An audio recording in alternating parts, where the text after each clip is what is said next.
السلام علیکم ورحمۃ اللہ۔ آج کی ویڈیو میں ہم بات کرنے والے ہیں کہ انجینئر محمد علی مرزا نے زندگی میں پہلی بار کسی کی تکفیر کر دیا اور کسی کے کفر کا فتویٰ دے دیا ہے۔ جی ہاں، انجینئر محمد علی مرزا جو بڑا شدت کے ساتھ اپنا موقف قرآن و حدیث کی روشنی میں بیان کرتے ہیں اور صحیح احادیث سے بات کرتے ہیں، لیکن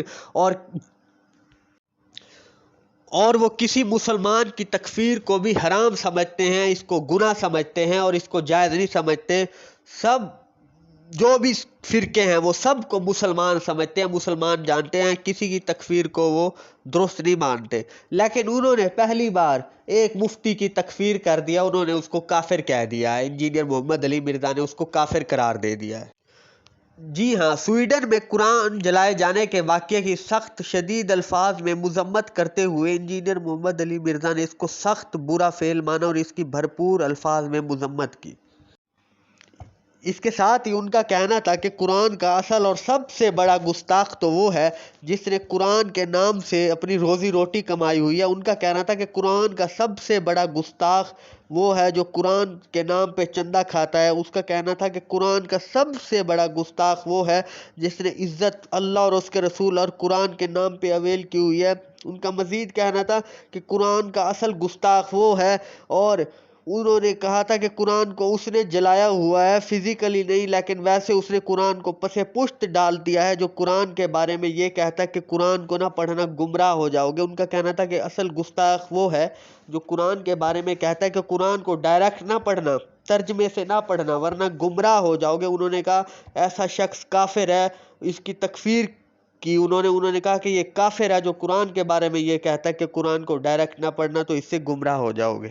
محمد لقمان کرک سے میں رمضان المبارک میں قرآن ترجمہ کے ساتھ پڑھنا چاہتا ہوں، آپ رہنمائی فرمائیں کہ کس مترجم کی تلاوت کروں؟ شکریہ۔ بالکل کسی مترجم کی تلاوت آپ نے نہیں کرنی، یہ بات یاد رکھیں۔ عام بندہ جب قرآن کے ترجمے اٹھا کے اس میں غور و خوض شروع کرے گا، یہ گمراہی کا دروازہ کھلے گا۔ میری جان من، قرآن کریم اتنا لاوارث نہیں ہے کہ آپ اس کو بغیر قرآن کے ماہر کے پڑھنا شروع کر دیں۔ ڈاکٹری میڈیکل کی کتاب آپ بغیر ماہر کے نہیں پڑھتے، تو قرآن کریم بغیر ماہر کے آپ کیوں پڑھیں گے؟ ترجمے آپ کے لیے نہیں ہے، یہ طالب علم کے لیے ہے، یہ انڈر کنسٹرکشن عالم کے لیے ہے جو ابھی زیر تعمیر ہے۔ اس جی ہاں، ان کا مزید کہنا تھا کہ ایسے لوگ قرآن کی آیات کو سیاق و سباق سے ہٹ کے بیان کرتے ہیں اور اس میں سے کلپ کاٹتے ہیں، جس طرح میرے کلپ کاٹتے ہیں، اور ریفرنس ٹو دی کانٹیکٹ سے ہٹ کے بیان کرتے ہیں کہ قرآن نہ پڑھنا، قرآن سے گمراہی ملتی ہے۔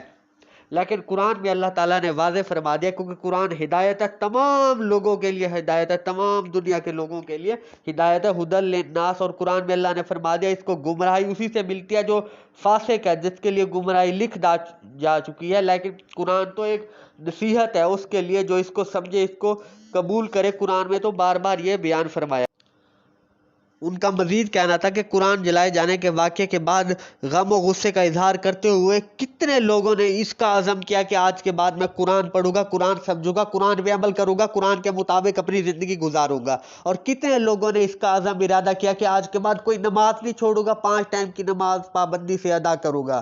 ان کا کہنا تھا کہ اگر لوگوں کے اندر یہ عزم ارادہ آ جائے، غصے کا اظہار ادھر کرنے لگ جائے، تو قرآن جلانے والے خود ہی مر مٹ جائیں گے۔ قرآن جلانے والے قرآن جلانے سے تو کیا، تم کو دیکھ کے ان کے اندر اس کی ہمت ہی نہیں ہوگی کہ وہ اس کی طرف آئیں جب تم صحیح معنوں میں مسلم بن جاؤ گے۔ ان کا کہنا تھا کہ نماز چھوڑنے والا تو کافر ہے، صحابہ اس کو کافر کہتے تھے جو نماز نہیں پڑھتا تھا، اس کی تکفیر کرتے تھے، اس کے کفر میں شک نہیں کرتے تھے۔ فرمایا ادھر کتنے نمازی ہیں، اپنے آپ کو دیکھ لو۔ ان کا مزید کہنا تھا کہ قرآن جلائے جانے کا واقعہ انتہائی برا فعل ہے، لیکن قرآن کو اپنی زندگی میں لے آؤ۔ جو قرآن پہ عمل نہیں کر رہا، تو قرآن خود کہہ رہا ہے کہ قرآن سے کتنے لوگوں کے درجات بلند ہوتے ہیں اور کتنے لوگوں کی وجہ سے، قرآن کی وجہ سے کتنے لوگ ذلیل و خوار ہوتے ہیں۔ ان کا کہنا تھا کہ اقبال کا شعر بھی اسی کی تشریح ہے کہ وہ زمانے میں معزز تھے مسلمان ہو کر، تم ذلیل و خوار ہوئے تارک قرآن ہو کر۔ یعنی جو صحابہ تھے، جو عزتیں ملی ہوئی تھی، وہ قرآن کی وجہ سے ان کو ملی ہوئی تھی، اور آج امت نے قرآن چھوڑ دیا، اس لیے ذلیل و خوار ہوئے ہیں۔ اس کے ساتھ ہی ان کا کہنا تھا کہ قرآن کا اصل اور سب سے بڑا گستاخ تو وہ ہے جس نے قرآن کے نام سے اپنی روزی روٹی کمائی ہوئی ہے۔ ان کا کہنا تھا کہ قرآن کا سب سے بڑا گستاخ وہ ہے جو قرآن کے نام پہ چندہ کھاتا ہے۔ اس کا کہنا تھا کہ قرآن کا سب سے بڑا گستاخ وہ ہے جس نے عزت اللہ اور اس کے رسول اور قرآن کے نام پہ اویل کی ہوئی ہے۔